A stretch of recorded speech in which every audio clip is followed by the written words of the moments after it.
তারপরে বিশ্বনবী বললেন, নবীকে বিশ্বনবী বলছে, আমরা জানতে চাই কি চাই না? জি হ্যাঁ বিশ্বনবী বলছি আমি, হ্যাঁ বিশ্বনবী বলছি, আমরা জানতে চাই কি চাই না? জি বিশ্বনবী আমি বলছি, এই কথাটা আমি স্বীকার করি, বিশ্বনবী বলছি, কিন্তু আমার কথার ইয়াতে আয়সা পড়ছে, কিন্তু আমি কথাটা কিন্তু আমার দিল থেকে বলি নাই। না না না না, আমি তো পরে আয়াতে বললাম। জি জি আমি আমার কথাটা এটা আপনার মানে আমি কথা টানতে গিয়ে কথাটা আয়সা পড়ছে, আসলে কিন্তু উনি দুনিয়া এবং আখিরাতের বাদশাহ এবং রাহমাতুল্লিল আলামিন বলছি, আমি কথাটা বলি নাই, পরে বললা দিছি কিন্তু আমি। আচ্ছা বাদশা আখিরাতের বাদশা রাহমাতুল্লিল আলামিন, জি আমি কথাটা বলছি, আয়াতে পড়ে বললা দিছি কিন্তু বিশ্বনবী জি জি বললে হয়, আমার এই কথাটা কথার পছন্দ হইতে আইছে, বিশ্বনবী বললে হয় কি দুনিয়া শান্ত, রাসূলের শান্ত ছোট করা হয়। তো এই যে এগুলা হলো আজে বাজে কথা, আলটু পাল্টু কথা। ওই যে কিছুগুলা মানে কমেডিয়ান বক্তা থাকে না, কিছুগুলা বাদাইমা টাইপের মানুষ থাকে, তারাই যেমন এগুলা বিভ্রান্তি সৃষ্টি করে। কিরকম করে? এই যে বলতেছে যে বিশ্বনবী বলে বলা যাবে না, অথচ আপনি ভালো করে লক্ষ্য করে দেখবেন যে লোকগুলাই বলতেছে যে বিশ্বনবী বলা যাবে না, সেই লোকগুলাই কিন্তু আবার দেখবেন ওয়াজের মঞ্চে বসে লম্বা টান দিতেছে কানে হাত দিয়ে, আমার নবীজি বলেছেন। কেরে? বিশ্বনবী যদি না বলা যায়, আমার নবী কিবা করে বলা যাব? বিশ্বনবী বললে বলে নবীজির মান সম্মান খাটা হয়, কারণ আল্লাহ বলছে ওমা আরসালনাকা ইল্লা রাহমাতাল লিল আলামিন, নবীজি গোটা জগতের জন্য নবী।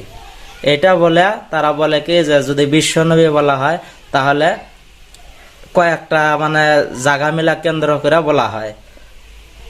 তাহলে যখন কোনো একটা লোক বলে আমার নবী, ওই লোকগুলা যখন বলে আমার নবী, তাহলে নবীর মান সম্মান কিভাবে বৃদ্ধি হয় বলেন?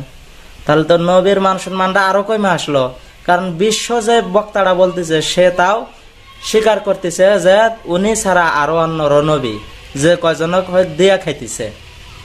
কিন্তু তুমি যে একাই বলতে চাও যে আমার নবী, তুমি তো এখন কেউ ভাগ দিতে চাও না, তুমি তো অস্বীকার করে দিলাও, তাহলে ওর সাথে না তুমি বেশি নবীর মান সম্মান খাড়া করলাও। এগুলা হলো একটা মন চুক্তি কথা, যেগুলা মানে বক্তা ওয়াজের মঞ্চে বৈশা কোনো ওয়াজ করার মতো কোনো বুদ্ধি পায় না, এলেম নাই, এ নানা নেবে একটা মানে কথা দেয়া মানে সময় কাটান লাগে। তাহলে যারা বলে যে বিশ্ব নবী কইলে নবীর মান সম্মান খাড়া হয়, এই দেখেন কলেমার মধ্যে না আল্লাহ কইছে লা ইলাহা ইল্লাল্লাহ মুহাম্মাদুর রাসূলুল্লাহ, যে আল্লাহ ছাড়া কোনো মাবুদ নাই, হযরত মুহাম্মদ সাল্লাল্লাহু আলাইহি সাল্লাম আল্লাহর রাসূল। এখন তাহলে আপনি এটার ব্যাপারে আপনি কি বলবেন? তাহলে এনে বলতে চাইছে যে আল্লাহর রাসূল, তাহলে আমার কি? আমার তো কোনো কিছু নাই। আপনি যখন কলেমাটা পড়তেছেন তখন তো আপনি রাসূলরে আল্লাহরই দিয়ে দিলেন যে রাসূল আল্লাহর, তাহলে তো আপনার তো কোনো রাসূল না। আপনার যে রাসূল সেটাও তো আপনি স্বীকার করলেন না, আপনি অস্বীকার করে বললেন। শুধু তাই না, আলহামদুলিল্লাহি রাব্বিল আলামিন, যে তামাম প্রশংসা সেই মহান আল্লাহর, যিনি গোটা জগতের যিনি রব। তো যিনি গোটা জগতের জন্য আল্লাহ, ওই আল্লাহরে তো আপনি ওই বক্তাগুলো ডাকতেছে আমার আল্লাহ বলতেছে। তাহলে এই ক্ষেত্রে কি হলো? এক্ষেত্রে তো তাহলে তুমিও তো অস্বীকার করলা যে না অন্য কের আল্লাহ না, অন্য বিশ্বের অন্য কোনো গোটা জগতের জন্য আল্লাহ না, আল্লাহ খালি তোমার একলাই।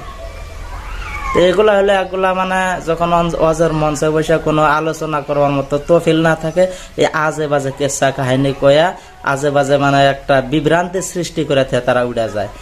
নবীজিকে যতটুক যার ভিতর থেকে একটা সম্মান দিয়ে যে যতটুক বলতেছে আমার নবী, মহব্বতের ক্ষেত্রে বলতেছে যে আমার নবী, তো যে বিশ্ব নবী বলতেছে সেও নিজের মহব্বতের ক্ষেত্রে সে বলতেছে। তার জন্য তো এই নয় যে বিশ্ব নবী বললে শুধু বিশ্বরই নবী আর অন্য কের নবী না, এটার মানে তো এটা দাঁড়ায় না। আর যদি তাই দাঁড়াইতো তাহলে তুমি যখন ওয়াজের মঞ্চে বসে বলো যে আমার নবী বলছে, তাহলে তো তুমি বললাও যে তোমার নবী একাই নবী আর অন্য তো নবী না, তাহলে তুমি এটা তো অস্বীকার করে ফেললাও, তাহলে তোমার অবস্থাটা কি হবো? একটু চিন্তা ভাবনা করে কথা কইও।